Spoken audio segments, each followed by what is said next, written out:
देखो बेटा, ये वाला सवाल आप जब भी करते हैं तो एंगल ऑफ बैंकिंग की आपको नॉलेज होनी चाहिए। थ्योरी में हमने आपको अच्छी तरह पढ़ाया है। यहाँ फिगर बनाएंगे, जगह कम है इसलिए नेक्स्ट पेज पे चलना है। तो एंगल ऑफ बैंकिंग आप जानते ही हैं कि किसी बॉडी को सर्कुलर मोशन कराने के लिए चार पहिया वाहन को आपको क्या करना पड़ेगा, टिल्ट करना पड़ेगा, तिरछा करना पड़ेगा। और यही एंगल ऑफ बैंकिंग होता है, जिसकी वजह से क्या क्या होता है बेटा आपके पास। ये आपका मास है बॉडी का, तो धरती माता खींचेंगी mg। देखिए, सीधा है तो बेटा सीधा आता है, इंक्लाइंड है तो इंक्लाइंड आता है। यानी कि जो धरती माता है बिल्कुल स्ट्रेट अपना एक्सेलरेशन ड्यू टू ग्रेविटी लगाती है। और जो ये सरफेस होती है, ये नॉर्मल टू द सरफेस एक फोर्स लगाती है उस बॉडी के ऊपर। ये मास है, हम यहाँ लिख नहीं रहे हैं। ठीक बेटा, बहुत से सवाल लगाए, आपने एंगल ऑफ बैंकिंग को देखा है। जैसे ही आपने देखा, थोड़ा सा हम इसको बढ़ा दें तो ज्योमेट्री से हमने आपको कई बार प्रूफ किया है कि ये थीटा है, तो जाहिर सी बात ये थीटा होगा। ये आपका वेक्टर है, तो आपने कहा सर वेक्टर है इसलिए इसको रिजॉल्व करेंगे, और इसके दो कंपोनेंट हो गए, एक ये कंपोनेंट हो गया और एक ये कंपोनेंट। ज्योमेट्री से आपने इंक्लाइन का एंगल ये आता है थीटा, और इसको आपने वर्टिकल अपोजिट थीटा कर लिया, तो आप बड़े आराम से कहते हैं सर ये n cos थीटा है हमारा, और आप कहते हैं कि ये वाला कंपोनेंट n sin थीटा हो जाएगा। M I right? n sin theta हो जाएगा। एक चीज हमने आपको और बताई थी, जब आप v वेलोसिटी से घूम रहे होते हैं, ये है मान लीजिए इंक्लाइन है, ये v वेलोसिटी से आप घूम रहे हैं बेटा, तो इस गाड़ी पे एक सेंट्रीफ्यूगल फोर्स लगेगा। किधर लगेगा? इधर की तरफ, इधर की तरफ, ये इधर की तरफ लगेगा, बाहर की तरफ। ये आप इंक्लाइन समझिए अपने को, और ये आप घूम रहे हैं तो आपको सेंट्रीफ्यूगल फोर्स इधर लगेगा, यानी कि इस n sin थीटा को कवर करने के लिए। आर आप जानते हैं रेडियस ऑफ द सर्किल है, ये आपका उठ सकती है। अब इतना बड़ा सा अगर सर्किल है तो उसमें इतनी सी रोड है, बीच में अगर खाली पड़ी तो ये वाला एंगल है आपका ये, तो ये चीज रेडियस ऑफ सर्किल है। अब यहाँ मुसीबत ये हो गई, कहने लगे साहब इसकी जो स्पीड है ये बताइए कि मैक्सिमम कितनी होगी। अब यहाँ दो बात ध्यान रख लो बच्चों, क्या कि भाई साहब अगर मैक्सिमम होगी, तो अगर हम इसको मान लें सर्कुलर मोशन कर रहा है, मैक्सिमम होगी तो टूटेगा तो किधर जाएगी? बाहर की तरफ जाएगी। और अगर मिनिमम होगी, स्लो कर देंगे तो गाड़ी किधर गिरेगी? अंदर की तरफ। अगर हम इसको गाड़ी मान ले, कार मान ले, इस मास को और घुमाए, तो देखिए अगर तेजी से घूमेगा एक लेवल के बाद अगर ये स्ट्रिंग टूट जाएगी तो बाहर जाएगी। अगर इसको देखिएगा हम लोग स्लो कर रहे हैं, स्लो कर रहे हैं, तो किधर गिर रहा है? अंदर की तरफ गिर रहा है। यही इंपॉर्टेंट है। तो मैक्सिमम होगी तो ये बाहर की तरफ जाएगा, और आप जानते हैं यही इंपॉर्टेंट है कि friction force always act to opposite to the direction of motion. ये बाहर की तरफ जाएगा तो फ्रिक्शनल फोर्स किधर लगेगा? इधर की तरफ लगेगा, अंदर की तरफ लगेगा। बस इसकी फिजिक्स इतनी ही है। फ्रिक्शनल फोर्स इधर ही क्यों लगेगा? क्योंकि मैक्सिमम स्पीड पूछी है, जिसकी वजह से स्किड होगा, ये कार बाहर की तरफ जाएगी, इस डायरेक्शन में ये कार जाएगी बाहर की तरफ, इसलिए friction force always act opposite to the direction of motion.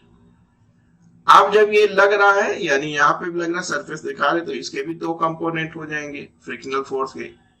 ये भी वेक्टर क्वांटिटी है, एक आपका ये हो जाएगा और एक आपका ये हो जाएगा। ये समझ लीजिए सारे काम सेंटर ऑफ मास पे लग रहा है ये फोर्स। ठीक, तो फ्रिक्शनल फोर्स इधर क्यों लगेगा? क्योंकि स्पीड मैक्सिमम पूछी है, तो ये बाहर की तरफ भागेगा, अपोजिट डायरेक्शन में फ्रिक्शन फोर्स लगेगा। अब बेटा ये थीटा है, एम आई राइट? यानी कि ये थीटा है, तो ये वाला क्या हो जाएगा? 90 माइनस थीटा हो जाएगा, और 90 माइनस थीटा जब इस 90 में से घटाएंगे तो ये आपका थीटा हो जाएगा।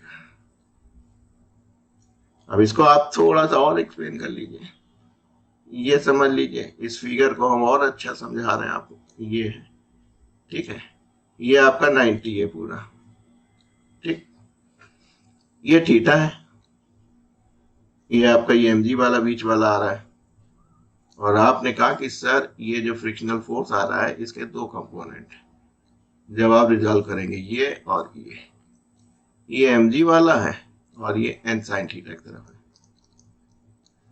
तो बेटा समझ लो ये पूरा 90 था, ये थीटा था, तो ये 90 माइनस थीटा हो जाएगा।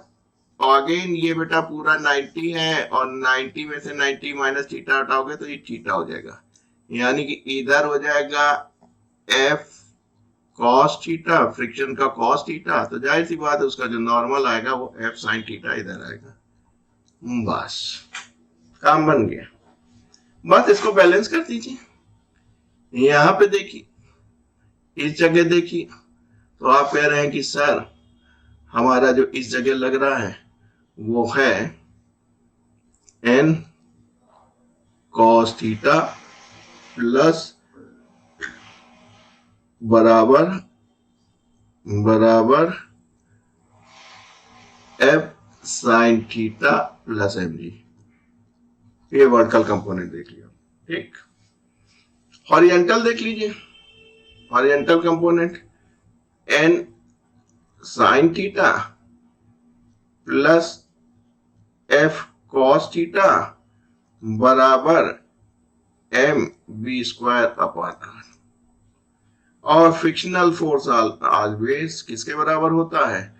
कोफिशिएंट ऑफ फ्रिक्शन जो कि स्टैटिक दे रखा है और इनटू नॉर्मल फोर्स n के बराबर दे रखा है। कुछ नहीं करना है आपको v निकालना है, तो v निकालना बहुत आसान है। अननोन कौन सा है? अननोन आपके पास n है, तो हम यहाँ वाली इक्वेशन से n निकाल लेंगे बेटा, उसको यहाँ सब्स्टिट्यूट कर लेंगे, दूसरी इक्वेशन से हम v निकाल लेंगे। आइए पहली इक्वेशन के पास चलते हैं। आपने देखा था vertical component n cos theta, तो आपने कहा n cos थीटा बराबर f यानी mu s into n sign theta plus mg। इसको इधर ले आइए, तो ये ले आएंगे तो आपका हो जाएगा cos theta minus mu s, इधर लाके n कॉमन ले लिया बेटा, साइन थीटा बराबर mg के। n की वैल्यू आपने निकाल ली, mg upon cos theta minus mu s sine theta. Clear? ये इक्वेशन 3 मान सकते हैं, इसको आप 4 मान सकते हैं। अब उठा के इस n की वैल्यू जो है इसमें रख दीजिए।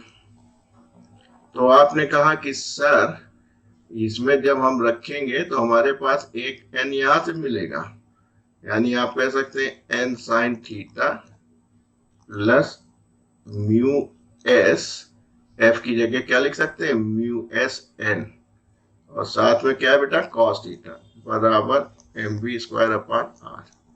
अब यहां से n कॉमन ले लीजिए, तो आपको मिल जाएगा sign theta plus mu s cos theta. बस काम बन गया, आपका आंसर आ गया। इस n की वैल्यू यहां से रख दीजिए, तो आपने कहा सर n की वैल्यू रखेंगे mg upon cos theta minus mu s sine theta, रख दिया बेटा आपने। और आपको क्या करना है? ये वैल्यू रखनी है, इसमें सब्स्टिट्यूट करना है आप, तो आपने n की वैल्यू यहां से चौथी से निकाल के रख दी। साथ में आपके पास क्या है बेटा? mg sign theta plus mu s cos theta, ये बराबर किसके बेटा? mv स्क्वायर अपॉन r के। तो पहले m गायब कर दीजिए। अब r से इधर गुणा कर दिए तो v स्क्वायर बराबर क्या हो जाएगा? gr। Am I right?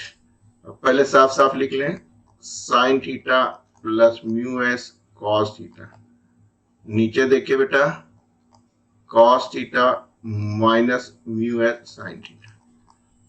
उत्तर 10 में आ रहा है, तो 10 में आ रहा है इसका मतलब cos से भाग कर दीजिए, cos से ऊपर नीचे भाग कर दीजिए। एक स्टेप आपका और ले लूं मैं, जब आप cos से भाग करेंगे ऊपर नीचे, cos theta mu s cos theta upon cos theta, नीचे भी देख लीजिए cos थीटा भाग कर दीजिए minus mu s sine theta upon cos theta. बस काम बन गया। आइए इधर ही ले लेते हैं। तो आपने कहा सर हमारे पास जो वेलोसिटी मिल रही है वो मिल रही है जी आर, और देखिए ये sine theta upon cos theta बराबर tan theta plus mu s, और ये कॉस थीटा इस कॉस थीटा से कैंसिल हो गया। इसी तरह ये इससे कैंसिल हो गया तो 1 minus mu s tan theta, काम बन गया बेटा।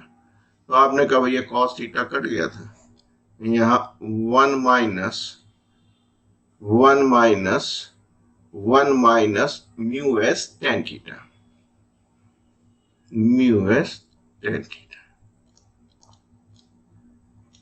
इसलिए v is equal to under root g r, तो ऊपर है mu s plus tan theta और नीचे है 1 minus mu s tan theta. है कोई जी आर है ऊपर, हाँ ये है mu s plus tan theta, ठीक है, 1 माइनस इतना, यानी fourth is the correct option. तो सारा खेल बेटा आप जान दो क्या है, इस वाले फ्रिक्शनल फोर्स का है। इसकी डायरेक्शन मिल गई, इसको आपने रिजॉल्व कर लिया, फिर तो एक्स एक्सिस और वाई एक्सिस बराबर कर दीजिए, एन एलिमिनेट करके बी निकाल लीजिए।